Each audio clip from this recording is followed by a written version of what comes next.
Steps to building a successful blog. An acquaintance recently asked me if I would help her begin a blog. Her request inspired me to look at what I have acquired from operating my own blog for the past 2 years. My initial proposition was to spend a while learning and reading. The World Wide Web is flooded with blogging data and advice. I am not the man to aid you in returning immense numbers overnight, but this data is all over. I am also not the source for technical points. I acknowledge what I ought to know for my situation, and I determine more as I require it. I assume I am like most individuals who release material on the internet. I classify myself as a small but serious blogger. I am also a big-time consumer of material and media. I follow many blogs in several niches, both for material and to learn what works. So based on my experience, what should I tell my acquaintance that'll get her set out without consuming her? Here is where I began. For me, blogging is basically a relationship. Two crucial components of any relationship are intent and association. Choose what you want to achieve. You are able to find dozens of high-quality direction about every aspect of arranging and controlling your blog, but none of it is one size fits all. Each choice, design, program, post length, style, depends on the ending goal you have. Conclusions that do not seem like a big deal now may become crucial later. For instance, self-hosting with your own domain may feel like an unneeded expense, but it is crucial if your goal is to construct a personal brand or a business around your website. Remember that it is about your audience. Design should fit the blog's personality. An overly easy design might appear plain and undesirable, but the minimalist theme in reality sets the tone for her message and heightens the material. Everything matters. Every choice either moves you towards your goal or away from it. Personally, I do not pay a lot of attention to figures because traffic is not part of my objective. I consider and track analytics each month, but that is really more about curiosity. I seek trends, try out other ideas, and learn from my errors. I consider my site as a ring, and I think about appealing to readers who heighten the quality of the discussion. The point? My technique is deliberate and fits my total goal. Incidentally, my figures have more than tripled since the 1st of January 10. Information, expertise, and opinion are promptly available from an endless assortment of sources. I consistently follow writers and other bloggers to keep up with the trends and ideas of others. The things that are most important are consistency and legitimacy. Antics and tricks provide short-term spikes at the expense of long-term trust and loyalty. You may fool me into visiting, but I won't be back if you treat me like a fool. Beware of barriers. I appreciate concerns about spam and privacy, but balance those against the need for readers to connect. Make your commentary form friendly and inviting. With so many available forums, I'm likely to choose those that cater to my communication preferences. For example, some blogs force me to use my Google ID. Since I don't access my Gmail account, I'll never see follow-up comments. Why bother composing a thoughtful comment? I know there are ways around that, but why should I have to do extra work to contribute to your blog? I find that many folks don't like to leave public comments, but they love more personal contact. If you don't want to provide an email address, consider creating a simple contact form. It seems obvious, but fewer barriers, more connection, and so more readers. That is what I offered as guidance to get her pointed in the right direction. What would you add? Are your blogs losing money? What is the culture medium with the biggest advertising spending on the globe? Television. Television ads are so effective for advertisers and so lucrative for TV companies, because viewers will inevitably pay attention to the advertisements. Would we be able to say the same things about content-based websites, like blogs? Not exactly. If you consider Google AdSense or banner ads, the most used monetization methods, you will conclude that they're practically different from the editorial content. For instance, if you have a blog and display ads on your sidebar, only your readers will be able to altogether brush off the advertisements if so they desire. A few even use ad blockers, so they will not see your AdSense units or banners regardless where you place them. What would the equivalent of a television ad be for a blog? Likely an advertorial, which is an article written by the advertiser about his product, and put up in the blog like an additional post. Another option is the sponsored reviews, which are posts published by the blogger critiquing a particular product or service. Most bloggers choose this example because they get to write the article content themselves, and readers will not be bothered with another writing style. Here's a fact that reinforces the similarity of sponsored reviews with TV advertisements. If you ask any advertiser whether he would like to pay for a banner ad or for a sponsored review, he will certainly say the sponsored review. Why? Because he will acquire a much better return on investment, as the sponsored review will give his product a better and greater kind of exposure with the readers of that blog. As a result, a sponsored review is probably among the most lucrative way to monetize a blog. Last week one company offered me $1,000 to write a critique about its last product. It was related to my niche, and I was sure most of my readers would find it of value. This made me wonder, are most bloggers leaving money on the table by not doing sponsored reviews? For instance, if I started doing them on this blog, I could easily add another $4,000 per month in profits considering one sponsored review per week, which would simply double up my advertising profit on the blog. I think this proportion is true for most bloggers. If bloggers started doing sponsored reviews, they'd double up their ad revenue. That being said, I think it's possible for a blogger to do sponsored reviews while keeping his integrity. There are 3 main requirements. 1. A clear disclosure on each review. 2. Honesty while writing the review. 3.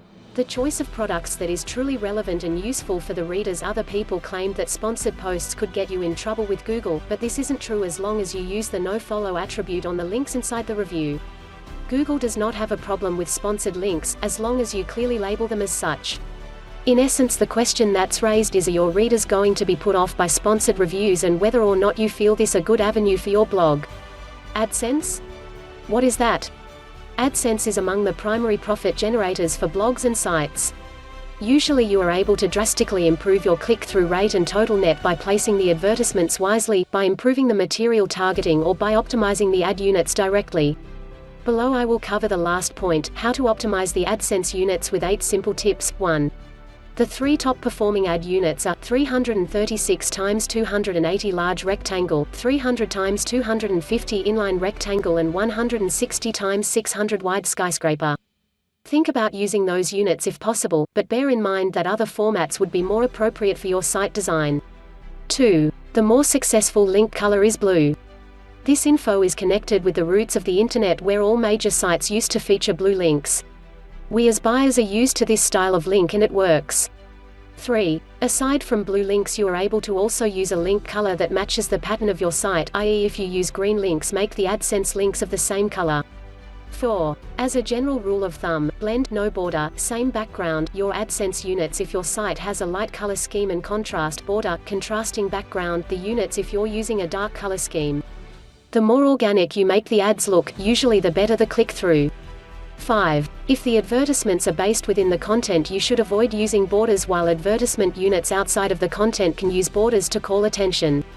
6. If your site has mainly repeat visitors, like forums, you are able to rotate the background color of the units to cut back advertisement blindness. 7. Consider removing the "Advertise on this site" message from your units. That can be done on the control panel under the My Account section, disabling the On-Site Advertiser Sign-Up feature. 8. Test, test and test. Every website is unique, so make sure you test with different colors and formats and track the results to fine-tune your AdSense. For a first-time ad campaign, Google AdSense is a great way to get started and earn your first income.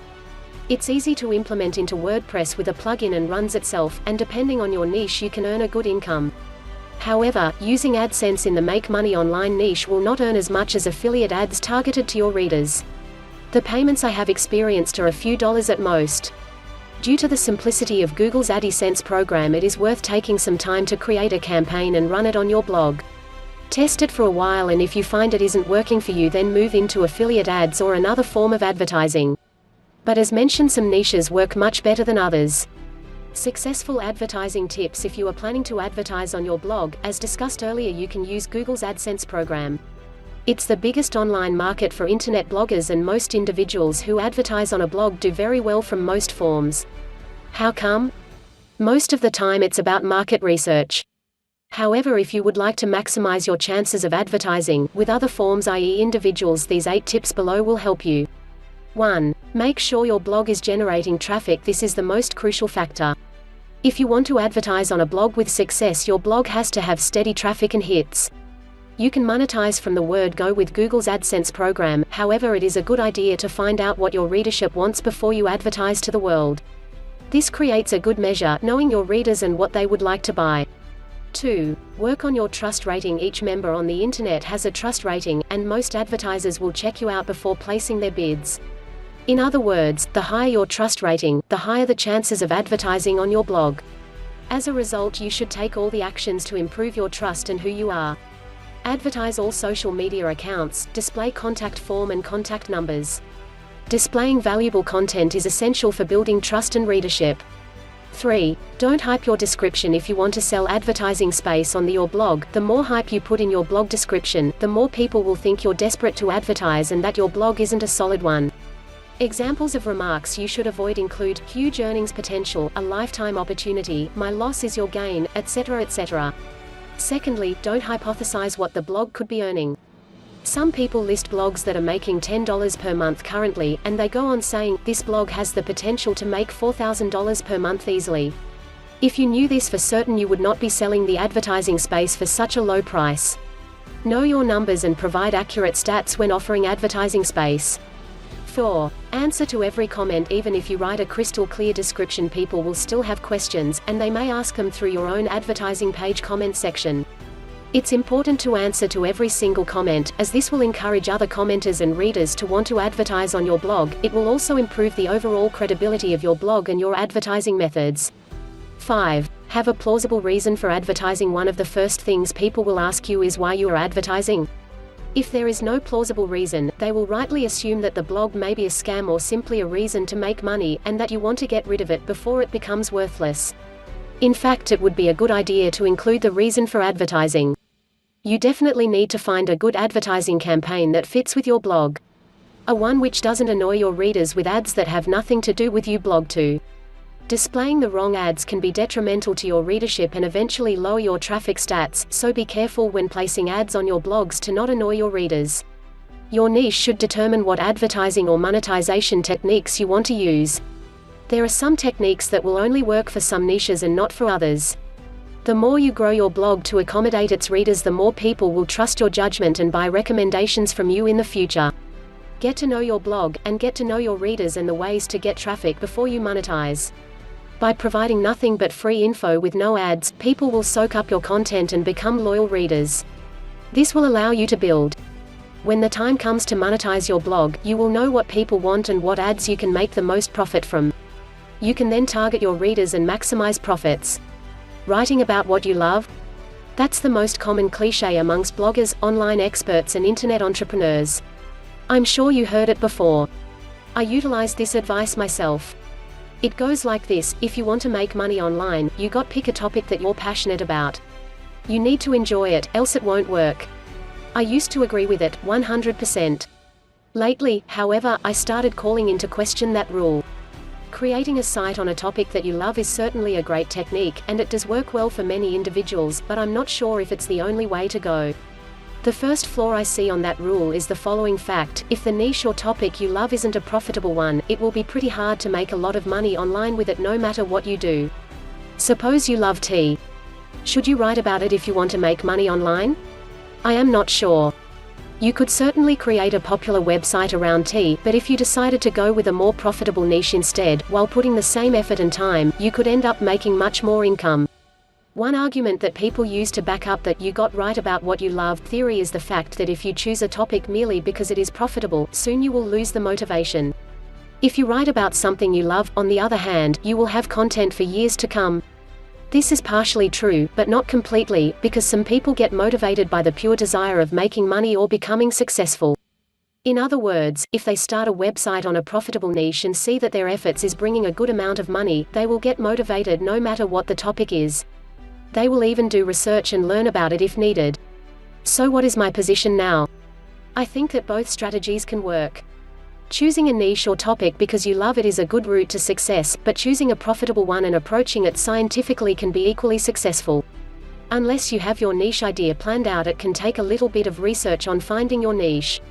Try looking at some of the more important factors when it comes to choosing a niche. What gives you energy and excites you? If you blog about your passion, you are never going to struggle for content. If you have an expert hobby or job role, then you have a distinct advantage over everyone who is interested in your niche. You are already an authority. You may not be an expert, but you may have the knowledge to create a lot of good content. This way you can create a lot of content for the search engines. By learning your niche and making it your focus or business, you can take an audience on your journey from novice to expert. This is a very good way to create community. Try blogging about hot topics and trends? This doesn't tend to be sustainable, but can be good for short-term niche blogging and Google traffic as the current niches are hot. Whatever you do, try to take on a niche that you are not going to run out of content with and what has the potential to make money. Making money, fact? Or fiction? If I speak about the subject of blogging, folks roll their eyes or smile in an "I do not understand but okay" kind of way. If I bring up the fact that I make income blogging, however, I abruptly have their attention. The concept seems easy enough. I write about issues in my niches, individuals read it, and I make profit from the advertising, be it whichever form I use. To those of us who've been doing it for a while, it's simple. To the novice blogger who is just getting in the business, all the same, it is important to recognize what you are getting into. If you are new to blogging and interested in doing it for earnings, here are a couple things to bear in mind before dedicating yourself. Blogging is simple. Blogging for profit is harder. I will not go as far as to say it is hard to draw a secondary income from blogging, but it is definitely harder than most individuals think. It is not just about creating material and slapping up some advertisements from respective companies or affiliates.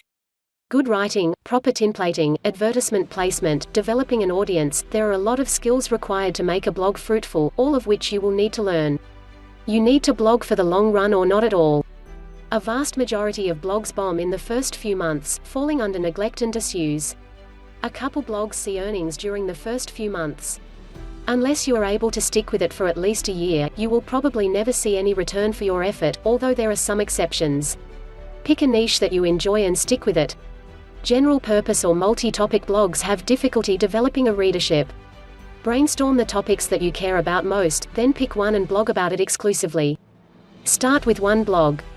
If you have a lot of items on your list of possible topics, don't give in to the temptation to start a different blog for each one. By dividing your effort between several blogs, you increase the likelihood that all of them will fail. Put all of your effort into one blog to start. Once you get the hang of things, then you might consider branching out with additional blogs. If you're unsure, test drive it. The fact is that many people do not have the drive or stamina to blog for income successfully. If you are not sure, try a starter blog on a free service such as Blogger or WordPress.com. Feel it out for a few weeks. If, by the end of this time, you have stuck with it and find you like blogging is right for you, go ahead and commit to the effort. This advice applies equally well to test driving new topics if you're unsure what to write about. Place advertisements wisely. Some individuals recommend not placing advertisements on a blog until it's matured somewhat. Others advocate putting them up right away. There are rewards and risks to both approaches. Just make certain to place your advertisements tactfully so as not to overwhelm your readers. Put the user experience in the first place and don't flood them with buy this, buy that. Enjoy yourself. This is the real key to successful blogging. If you pick a topic that you enjoy and blog about it with passion for months and years on end, your blog will build a readership, generate income, and generally be a success. If, however, your blog becomes a chore to maintain, it will inevitably fail. Thus, if you keep up with your blog and you love it, it will succeed and generate profit. If you do not do your research, write about things that are not of interest, and generally don't keep up with it, your blog will inevitably fail.